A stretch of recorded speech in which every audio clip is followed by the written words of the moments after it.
on petitions. Thank you very much for your invitation. I'm honored to be here.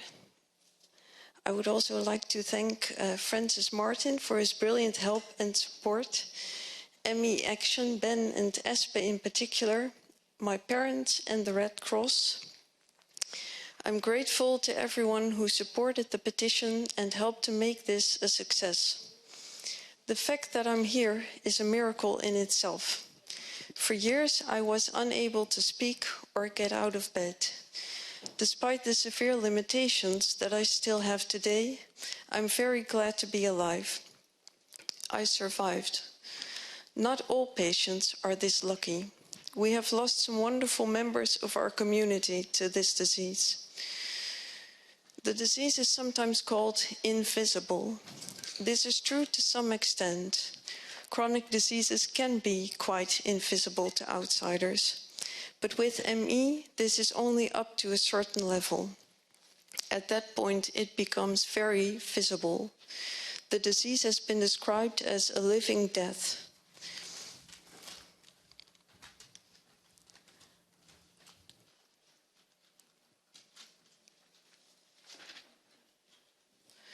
This is Whitney Defoe, the son of Janet Defoe and Ronald Davis, professor of biochemistry and genetics at Stanford University, a renowned scientist who was involved in the Human Genome Project.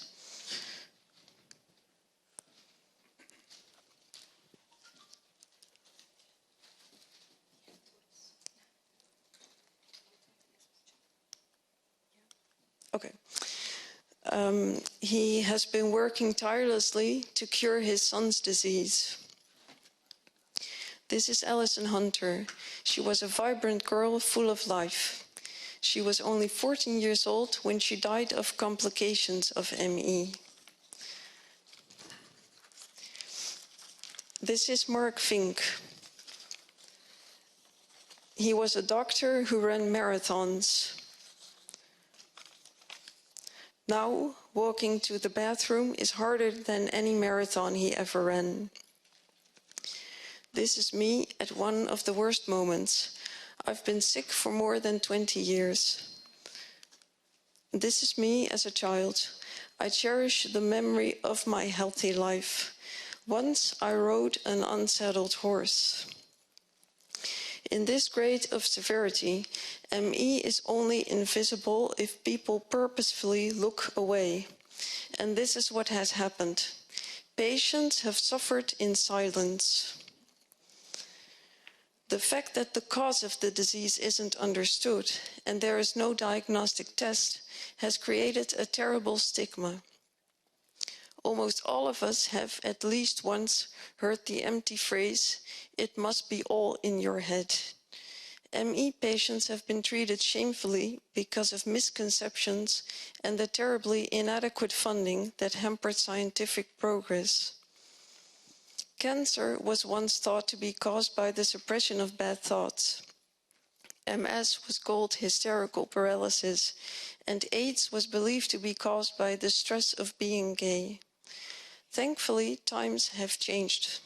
This change was made possible by science, not silence.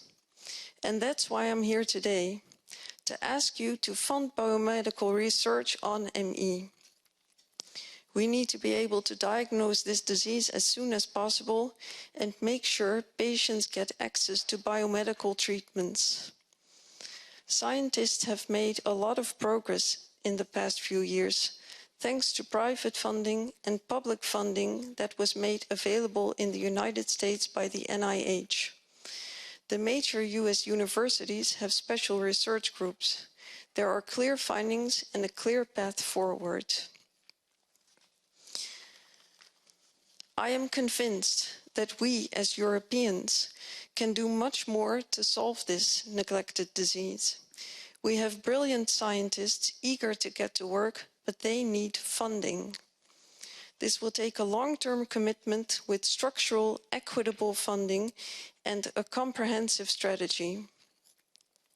This is not just an ethical and humanitarian question, it will also have a positive economic impact if patients can recover their health and they and their caregivers can go back to work.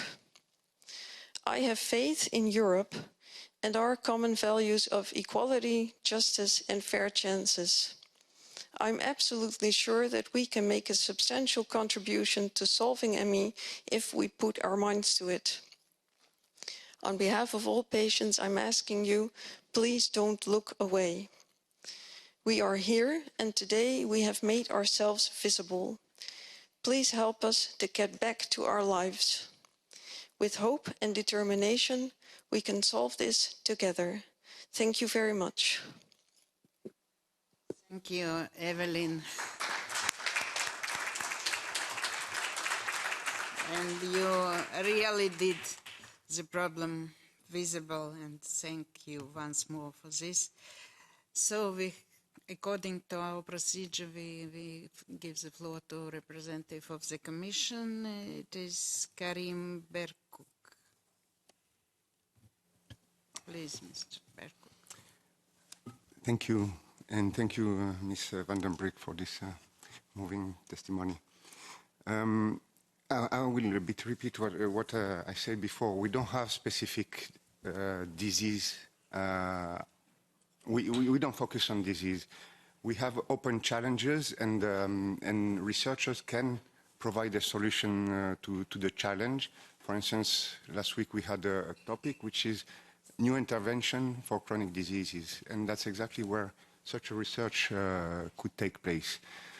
Maybe what we are not doing enough is stimulate those researchers and push them to apply a bit more.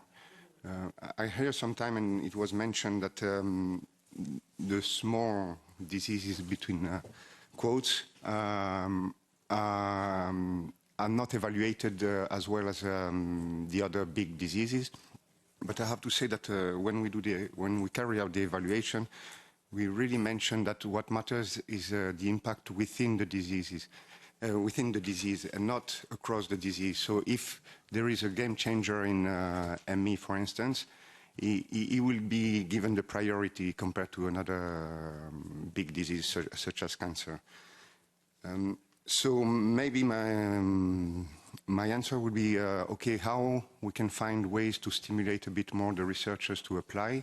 I know that they were a bit put off at the beginning of Horizon 2020 because the success rate was extremely low. We had score with a 2-3% success rate, so lots of frustration. But towards the end of Horizon 2020, the success rate is getting better, closer to the 20%. So I hope that there will be more opportunities. And just a point on the comparison with the NIH, the National Institute of Health in the US. Yes, they are doing a lot, but I think they have a budget which is 30 times bigger than what we have at the Commission. They have something like 30 billion a year. We run with about $1 billion a year. So of course they have better means. But I also remind that 95% of the public fund, research public fund in the EU come from the member states. Only 5% is managed by the Commission. So that's where I think we should also stimulate coordination of national research resources. Thank you. Thanks. There were requests for the floor from colleagues. Mr. Palmer, please. Thank you very much. And can I firstly thank the petitioner for that incredibly powerful testimony in support of the petition. You've not just made ME patients visible this morning, you made ME patients powerfully heard in the European Parliament today. And I know ME patients across Europe will be incredibly proud of your contribution this morning. So let me thank you and all those who've supported this petition, including my constituent, Sarah Reid, who has campaigned as an ME patient for many years at huge personal sacrifice as well. I met earlier this year with the International Alliance for ME, who stand fully behind the calls of this petition for more funding to support biomedical research into ME, which, as we've heard this morning, is a truly devastating condition affecting over 20 million people across the world, many millions here in Europe, but across the world as well. And I think, as the petitioner made clear, let's not lose sight of the fact of the European Union's potential and role as a global leader on medical research on conditions such as this. This condition does carry a huge economic cost, but more importantly, that huge personal cost to individuals, their families and their carers. So this morning, I want to reinforce what many of my constituents have said to me and have asked me to do, to make representations to the Commission to find that funding, that specific funding to support the biomedical research we need to see. Firstly, for biomedical diagnostic testing for ME, which is accurate, reliable and recognised, but also that research to drive forward effective treatments for ME as well. And I do ask the Commission perhaps to be a little bit more precise than stimulating researchers to come forward. Let's put in place some specific funding to research this condition, because the reality is this: ME is often misunderstood. It's therefore often misdiagnosed or not diagnosed at all. And what that leads to, that misunderstanding and that misdiagnosis, ultimately leads to some incredibly difficult, misplaced assumptions and stigma affecting people suffering with this condition. I was very encouraged earlier this week at the hearing for the Commissioner-designate for Health, who spoke very positively, very ambitiously about the public health agenda of the European Union going forward. So I think there is a strong and emerging consensus across the institutions here to find and identify specific funding to support that biomedical research on diagnosis and treatment for ME. So I hope the Petitions Committee this morning will keep this petition open so we can monitor, track and hold accountable the Commission in doing that, and that we perhaps in a few months' time can perhaps have a more compelling story to tell those people across the European Union and beyond who are looking to this place to do more on this and to remedy the great injustice of the underfunding, the incredibly evident underfunding of ME research when compared to other diseases and conditions. Thank you, Mr. Palmer. Mr. Bushman, you have asked for the floor, please. The floor is yours. Ja, vielen Dank. Thank you very much. Thank you very much also to Ms. Brink for coming here today and making that presentation. I'd like to thank the carers who've made it possible for her to be here at all. I read up a little on the disease prior to this petition. In the case of ME, it's a multi-system disease with massive consequences on the life of the person affected, and we can see that in this instance. The precise causes remain unknown, according to the information that I have, and the symptoms are at least 6 months of exhaustion, weakness, pathologically low level of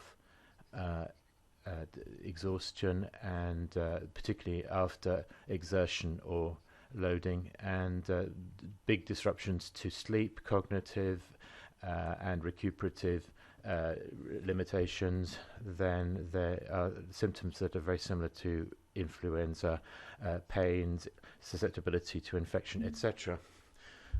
Now, for the person affected, obviously this reduces their quality of life very considerably. 60 to 80% of those affected are no longer able to work. Some people require very considerable care.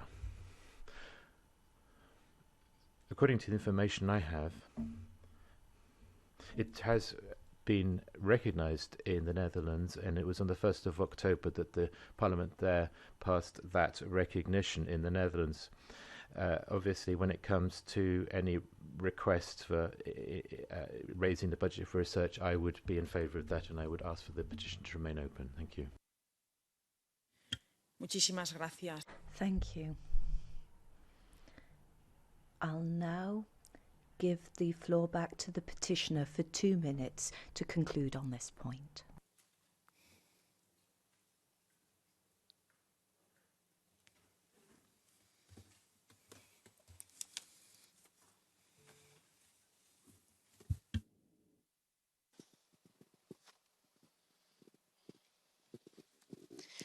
I would like to thank everyone for their contributions and support. I'm very grateful that you have listened and that it has become clear that the need for change is enormous. This is so important to so many people. I hope this meeting and this historical moment will get a positive follow-up so that change will really take place. Let us turn this hope into deeds, into concrete action that will improve the lives of many. Thank you very much. I'm very appreciative.